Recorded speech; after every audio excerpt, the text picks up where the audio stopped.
Welcome, everybody. It's good to see you here. All of us on this stage have been shaped by hills and mountains. We grew up surrounded by them and can't seem to keep them away from our writings. The Kanchenjunga, the Khasi Hills, the Nilachal Hills are often standing sentinel, silently watching our characters go about their lives. Bijoya, you grew up in Shillong and moved to Dehradun, where you live. Kunzang, you were born in Bumthang in Bhutan, went to school in Kalimpong, Kurseong, Darjeeling, and now live in Bhutan. Rashmi, you grew up in Assam, surrounded by the hills, and your first book, the Kamakhya heavy book, is actually based on the hills there too, right? Let me start with you, Kunzang. Would you like to take your mics?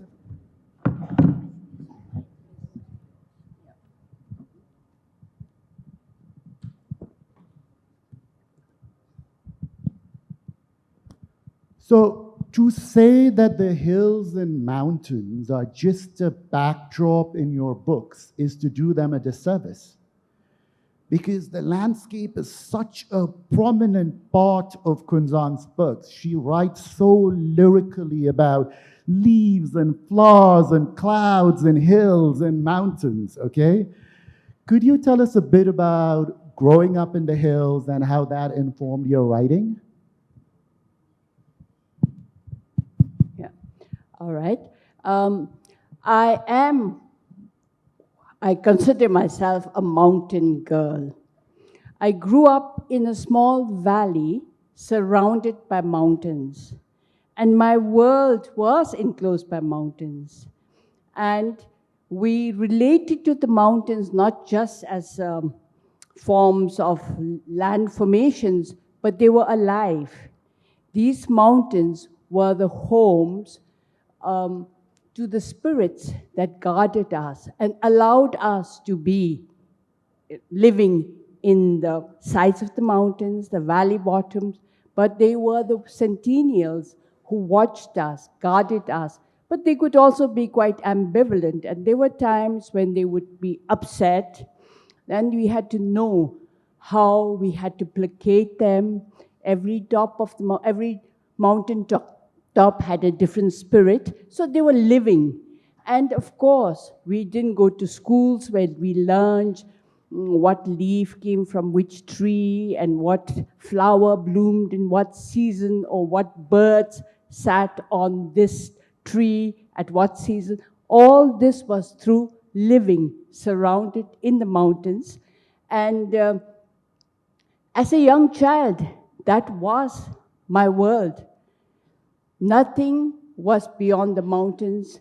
I couldn't imagine that there were bigger worlds, bigger mountains. This was where I grew up, was away for a while, and as I became older, I've just gone back because the call of the mountains in your system doesn't let you go very far. Wow. Thank you so much for that. You call yourself a mountain girl, I call myself a mountain goat. You know, in the hills, in the parts of the world that we come from, mountains are often considered deities. For example, the Kanchenjunga is my state, Sikkim's guardian deity. And Bijoya, what do the Khasi Hills mean to you as a writer? Bijoya, besides having written innumerable books, has also translated texts from the Sophet Beni Peak, which is a site considered very, very sacred by the Khasis. I mean, it's a site extremely important to the Khasi identity. Can you talk about that a little? Or maybe I'll talk about the mountain girl. No, okay, I'll talk about the sacred peak. Yeah. There's a folk tale that says that we descended from the blue realm where everybody lived at one stage. And I think that's symbolic of the time when the world was very good, or what the Hindus call Satyajug. We call it Satyajug. So everyone settled down lived in the blue realm, like heaven. And then there were 14 clans. And 7 used to come down from the Blue Realm to cultivate off the land and go back every evening. Then, as always happens, one man was very ambitious, greedy, and he decided that he wanted to start his own race on earth. So they used to come down this golden vine, which we call the golden ladder, actually it's a vine, and every day he used to cut, the vine, and one day it sort of fell, and 7 families settled down on earth. So on that spot where the golden vine was, there are signs even now that someone had descended thousands of years ago. So we call the tribe the tribe of the 7 huts, Joukhoorei, and that is the legend. So what triggered the translation? Pardon? What made you do the translation? Translations, I've been doing translations because actually it didn't begin with the folk tales. It began with the teachings of elders. And it's got 108 stanzas. And one day my mentor, who's my maternal aunt, she told me, you must translate the teachings of elders, Kajing Sneng Men. And I said, I can't do that. I'm not a poet. And there are 109 stanzas in perfect Khasi and with perfect rhyme and meter. So she told me, if you don't, then this part of the Khasi culture will sink into oblivion. And that shook me. So I came back to my married home, Dehradun, and it was winter and my husband was busy building the school. He was setting up a school. It's now a proper affiliated school. And I started translating, and I really feel that it's a divine intervention because I was facing the mountains of Himachal, partly Uttarakhand from the farm, and I was translating, and suddenly book 1 was done, 69 stanzas were done. So, and people say the teachings of elders is the book of ethics and etiquette. And they say, why etiquette, But etiquette for the Khasis is a form of worship. If you respect anyone, anything, that means animate and inanimate, you're worshiping the Creator. So etiquette is very, very important in our community. Yeah. Thank you. Okay, so what is it about the hills and the mountains, Rashmi, that triggers so many stories, folk tales, myths? Rashmi, you have written a widely acclaimed children's book, amongst many other books. It won the Sahitya Akademi Award.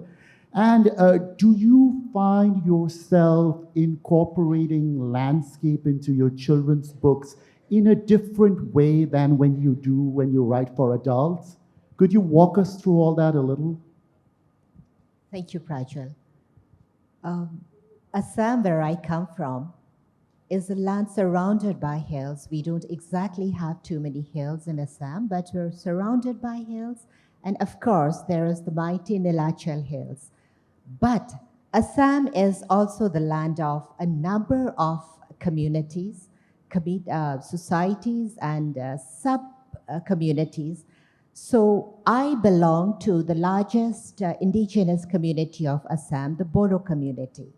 And when my connect, Prajwal, goes to the mountains and the hills, my ancestors trace their roots to the headwaters of the Yangtze Kiang and the Wangho rivers in the northwest of China.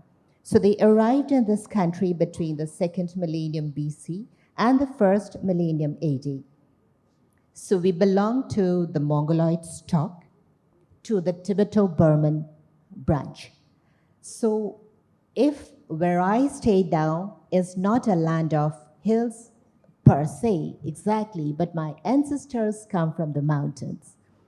And also my connect to the hills is such that my debut novel, Bloodstone, Legend of the Last Engraving, which is a retelling of the legend surrounding the Kamakhya temple atop the Nilachal Hills, is a story, is a fiction which is associated with hills, around the hills, and is trying to bring out the story of the hills in a simpler way, in a more relatable way to people who are not taking legends and myths, and they are taking a kind of belief as superstition. I am trying to take the story as something which the newer generation would like to relate to, can understand. And surprisingly, Prajwal, this story, my knowingly or unknowingly, traces a line of connect from the Nilachal Hills to the hills and mountains of Nepal, to a community of Newars. Yes, yes.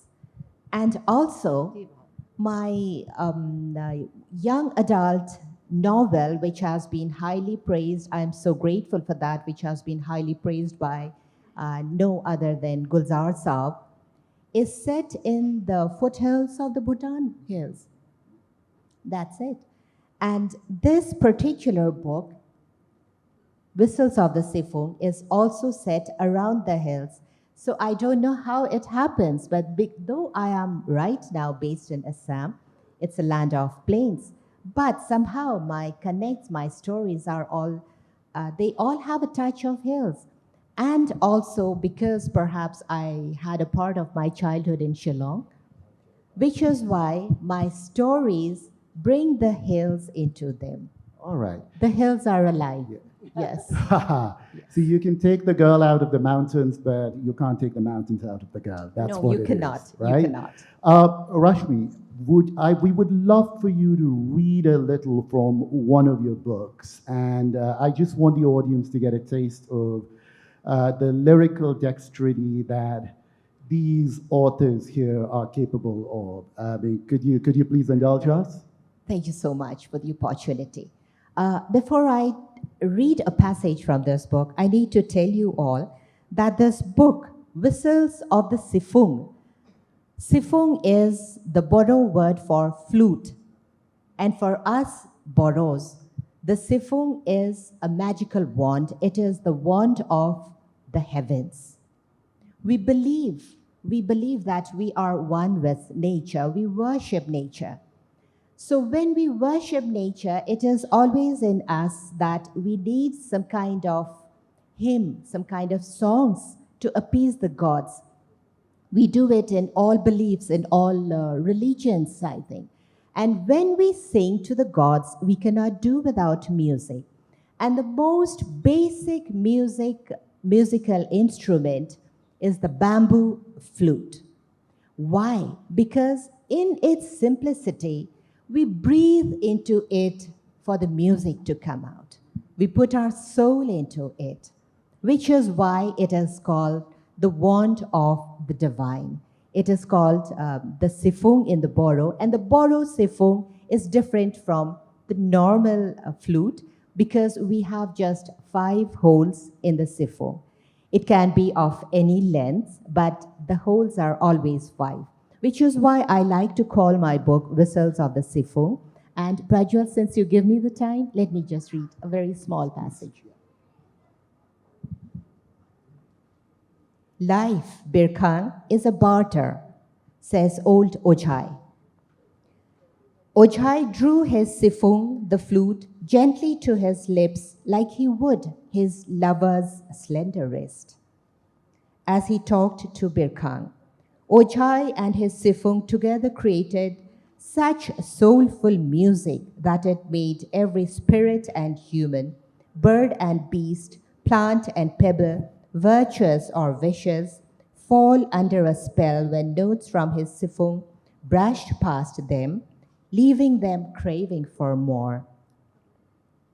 The most obstinate of elements yielded to the charm of those notes. As Ojai closed his eyes and played, the notes from his Siphoong cascaded gently through the tranquil winter night, across freshly harvested fields of rice and mist-filmed ponds of catfish, and snakehead.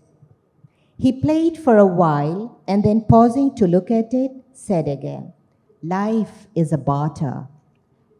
Plant a bamboo and you get a flute in return. It's all give and take, you see." And so there are a lot of other rhymes and folk songs into this book, which perhaps we can talk later about. Thank you, thank you. That was beautiful. Thank you so much, Rashmi. Yeah. See, I live between New York and India, and I often get asked questions about where home is. I've realized home for me is the Himalayas. I am extremely at home anywhere in the Himalayas, all right? I've always wondered about the concept of home for others. Bijoya, you grew up in Shillong, but now you live in Dehradun, so there's this constant tussle, I think, between your loyalty for Shillong and for Dehradun. But you only write about Shillong. I've noticed that. Is there a reason for that? Let me talk about my little bit about my relationship with hills and mountains. In this largely fragmented world, where things are happening at such a speed, I think mountains and hills give me that stability. They make me feel centered. Like after the festival is over, I go to my room and just sit quietly and think of the mountains. Of course, I come from the Khasi and Jaintia Hills. I live in Dehradun, where I'm married in Dehradun. But for me, of course, home is not just a blink away. So whenever I need that feeling, I could go up to Missouri, I could go anywhere in the country and feel that same feeling of being centered or being healed, And I think that's so important because all of us are rushing around and we've forgotten ourselves, We've forgotten ourselves, and that is why I think the world is in great turmoil. We start connecting with our inner world again, and we sit still for a while, and whatever makes you centered. For me, it's the mountains and the hills, not the sea, because the sea reminds you of impermanence, and it's moving all the time like a sea of people. I think it'll help peace within, and it'll sort of emanate and fill the world. So for me, hills they have a healing power. So the hills and healing. We would love to hear something about hills and healing from your book. Could you indulge us?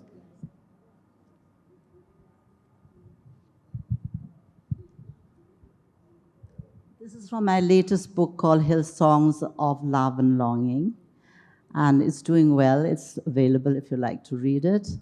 So this story is about Riza Lin, who goes from Sahitya, which is a little village near Cherrapunji. It's one of the rainiest places on earth. And she looks, and then she didn't find what she wanted.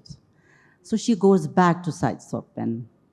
Riza Lin slept on the sun-warmed slope and immediately felt a feeling of comfort, surpassed by any other she had ever felt before. She became one with the emerald hill as it embraced her like a loving parent. It was on the day after she had returned from Delhi, as she boarded the flight at Indira Gandhi International Airport for the eastern city of Guwahati to return to Sahitya, she knew what she needed in order to heal. The city she left behind was buzzing with the new virus that had broken free somewhere in China and infecting people. Some said it came from bats, and videos of Chinese slurping bat soups were doing the rounds. They were the culprits, these barbarians, everyone whispered in the capital city. And she and Audrey, with their slanting eyes and high cheekbones, were being looked at with suspicion and disdain. It did not bother Rosalind much, however, because her pain was elsewhere, and so was her healing.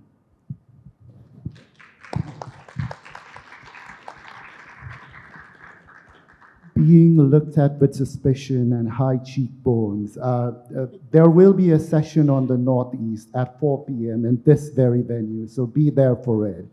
But Kunzang, talking about home, Kunzang has just published a lovely memoir that she is too modest to hold for you to see. Okay, and it's this very lyrically written book on converting her ancestral home into a museum. And this is in Bhutan, right? This is in Bhutan. Could you talk to us a bit about it first and then read an extract? All right. As I said, because I could never get away from my home and the mountains, after I had been traveling a little bit, living in different places, it was eventually back to my ancestral home that I went to, which was a fairly large house. And the only way we could revive this house was by turning it into a museum and actually making it a living memory and opening it to the public. So my home is now a museum, and every day I live through my childhood, of my childhood, by going around 30 plus rooms, and I show each room the way we lived. Yeah. So before you buy your tickets to Bhutan, I would love for Kunzang to read an extract there.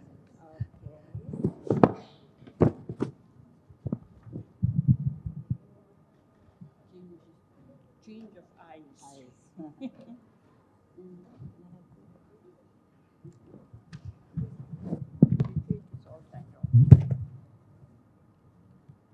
Maybe I can just read it out. That's what happens to you as you get old. You have to have eye aid, and it's not always very cooperative. Now, this is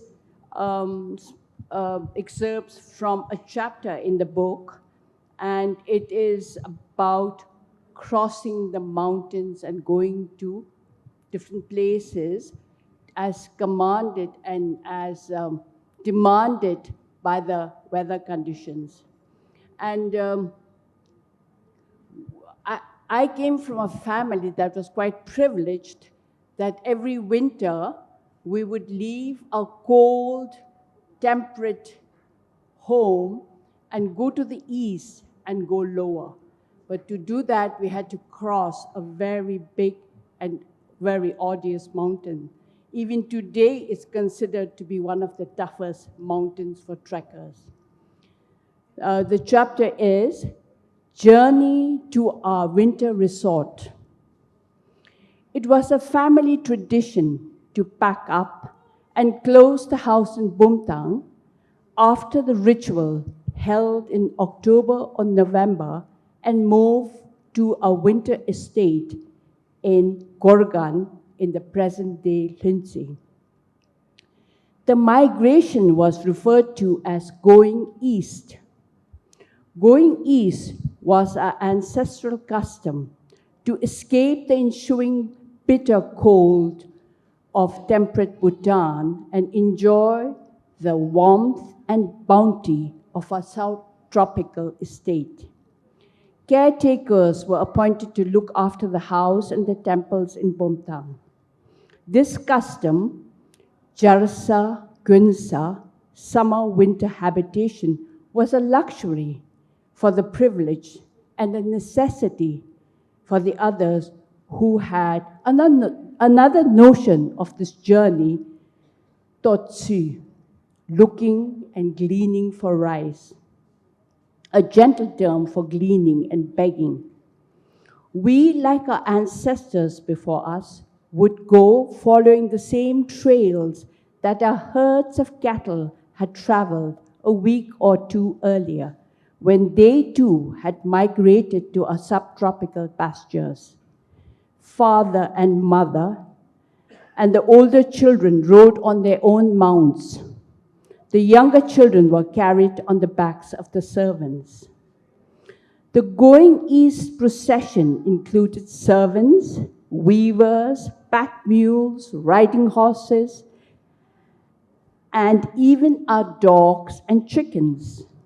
The chickens were carried in roughly woven bamboo baskets, shut securely and hung on the back saddles to sit in between two loads on the horses or mules. On the first day of the journey, if it's too long, you tell me to stop.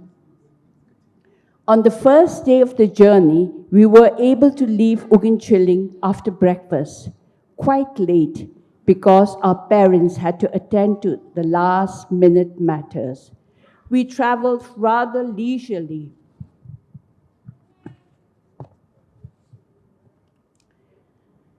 By the time, okay, that's not. Sorry. We traveled rather leisurely to the first campsite at Phokpai, a meadow at the base of the Rudungla Pass. The large patch of sloping meadow surrounded by fir trees was the usual first night halt on this route. The next day, we started early and slowly climbed up towards the 4,019-meter high Rudungla Pass. As we rode through the conifer and rhododendron forest, I continually bothered the elders, asking them, have we reached the Porcupine Hill or the Porcupine Slope? The slope was a small, insignificant depression in the track, but there was a story that we heard when the porcupine was coming to Bumthang from the subtropics. After crossing the Rudungla from the east, he came to this depression, and he was so tired that when he saw the depression, he said, oh, not another mountain. And he went back and climbed this 4,000-meter mountain. That is why in the days we were growing up, there were no porcupines considered to be creatures of the subtropics in temperate Bumthang. Nowadays, the porcupines in Bumthang have become a common menace to the farmers' crops, especially potatoes. Either the porcupines have finally succeeded in crossing the Porcupine Hill, or climate change has pushed these animals from the subtropics to the temperate regions. I think I will read. That's it. I'll just read a little when we on top. Once we reached the top of the pass, I was not surprised but happy and grateful to see the panting and sweating men who had gone ahead and prepared welcome tea for us. They must have gone ahead, gasping even harder, and made sure that tea and mats were ready for us. We halted and got off our mounts. A fumigation ritual of burning creeping junipers and aromatic rhododendron branches were conducted along with the ceremony of Serkem, offering libations to the deities in the locality. In the misty fog, we immediately lowered our voices almost to a whisper, lest we disturb the deities who might react by causing the weather to change into fearsome dark clouds. This would make visibility so poor that we would have to feel our way around, and we might even lose each other.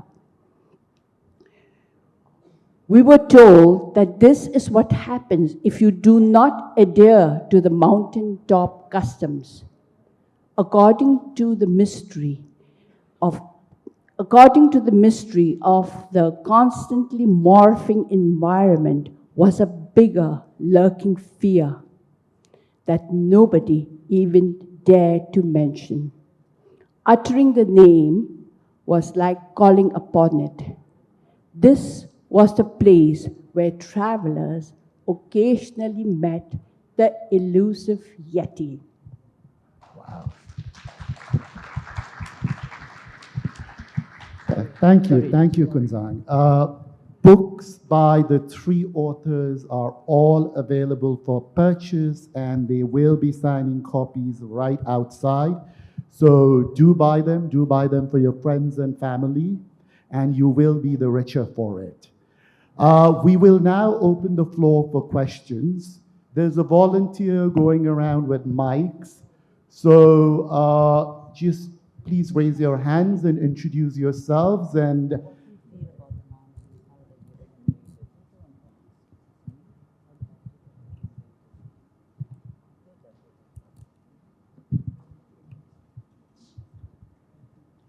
Hi, good afternoon. I have a bit of a bad throat, so I may not be very audible.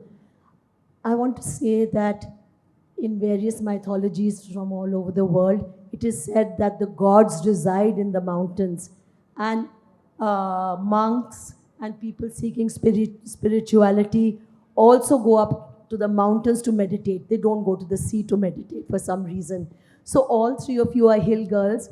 Do you feel the presence of the gods in the hills? I want to say one more thing. I've admired Bijoya for the last many decades because I was in the same college as her in LSR, and her friend Pahad is a friend of mine. I'm Temina Punwani. Hi, Tamina. And Kunzang was in the same school as me in Darjeeling. I was tubby. You remember me, Kunzang? okay, there's a reunion and a half happening at JLM. Yeah, I was so excited that both these ladies were together, and I made sure that I'd be here. So I just want to know, do you feel God? Bijoya, would you like? Yes, Tamina, thank you for being here. And this book is dedicated to Vinu. So you must buy it.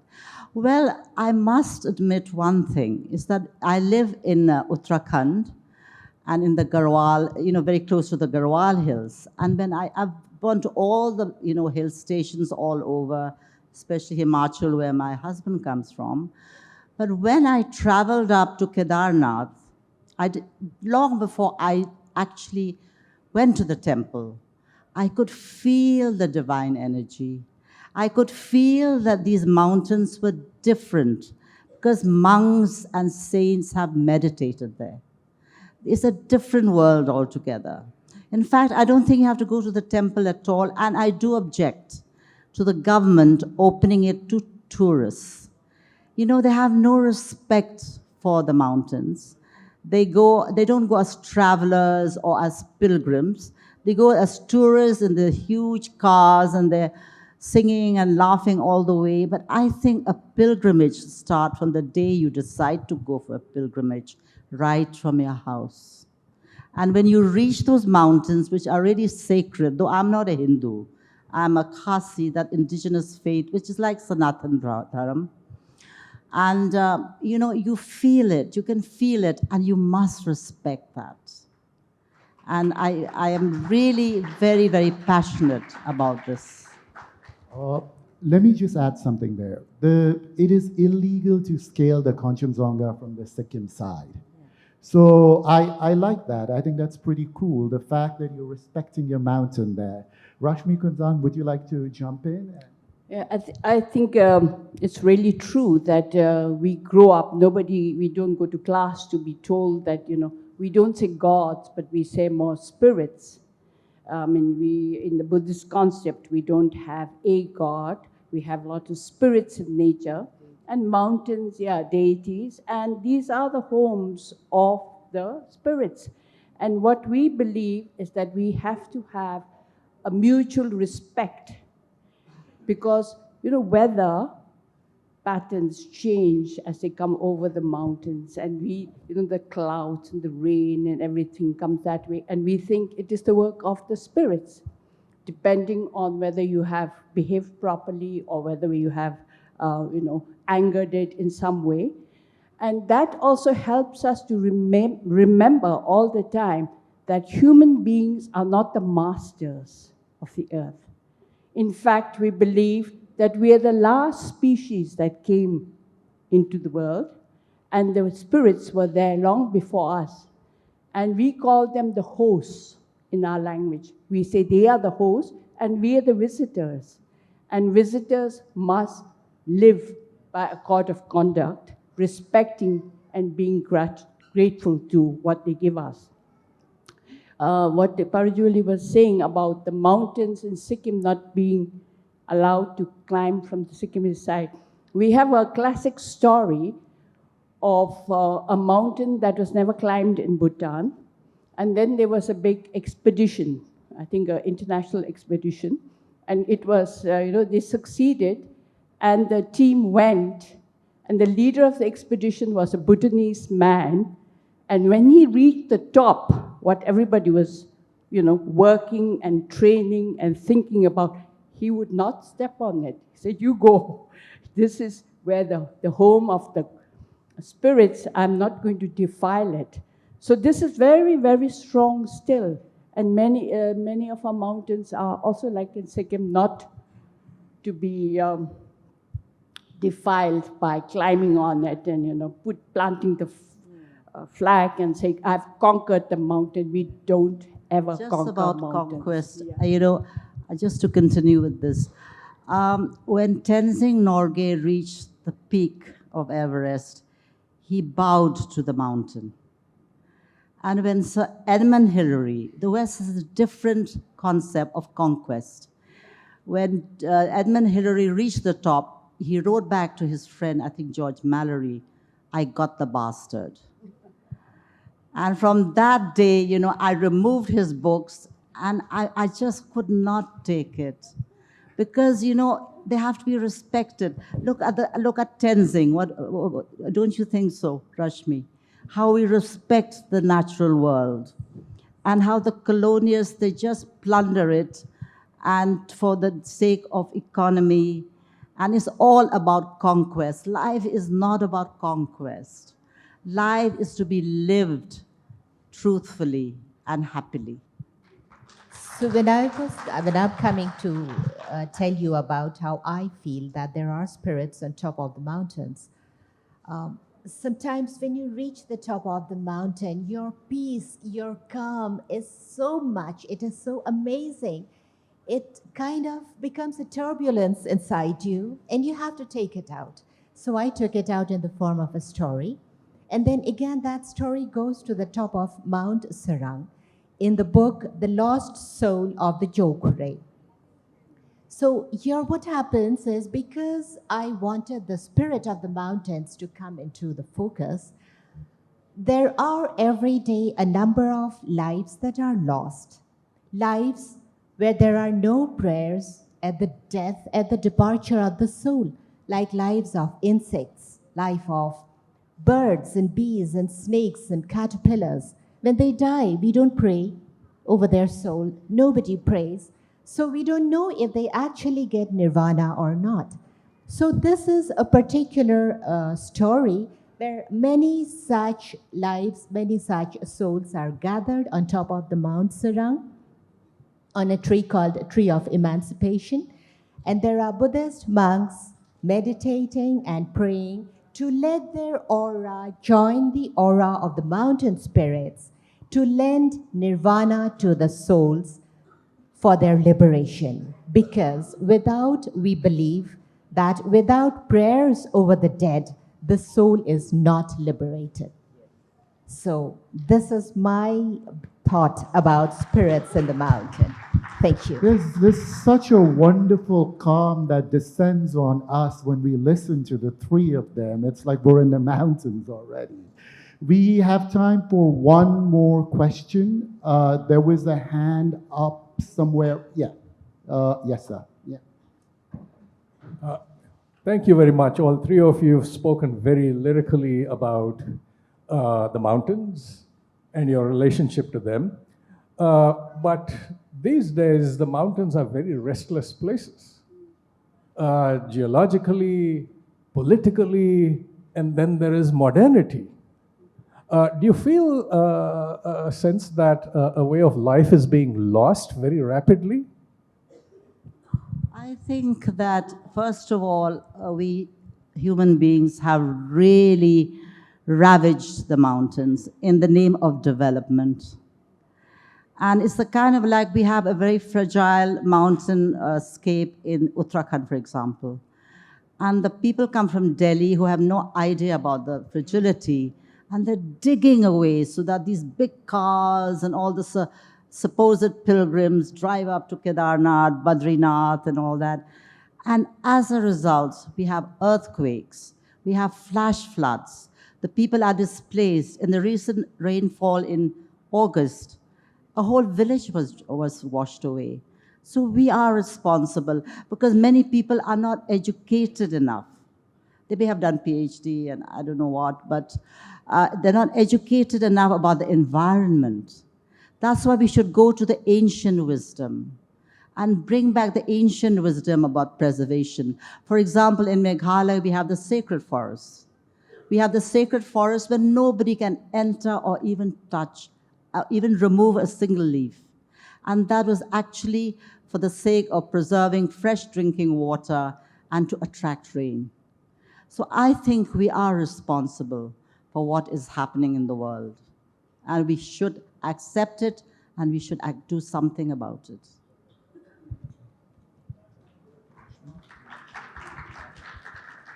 Would you like to add something to that? Yes, I think here the onus falls on us writers to present a very difficult and, I'm sorry, not difficult, a very different and beautiful picture of the mountains, to even thwart away the people who would like to come and ravage the mountains. Because when you paint a beautiful picture, you wouldn't like to come and destroy it. So to paint this picture of words, I think we as authors should take some kind of responsibility, like people take corporate social responsibilities. We should also take some kind of responsibility. We cannot just let it be on others. So I think, yes, let us write very beautiful about mountains so that when people reach the mountains, they feel, oh, this is that mountain that is being written about like this. Let me bow down to it. Let me not just litter it. Oh, this is that particular mountain that has this beautiful story about this. Let me plant a beautiful flower plant here. So yes, let us take the onus and then point our fingers. Rashmi, for us, it's very normal. But I think for the rest of the country, and I can't generalize, the conquering of the ego is the height of success. And if all of us can, you can see what's happening in the world, I don't have to tell you.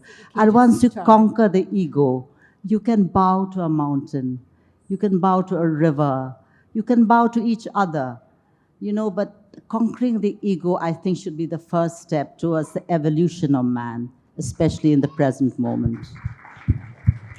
Okay, well, that is a good way to end the session. Again, thank you very much, my panelists. Thank you so much. Thank you so much, audience. You've been fantastic.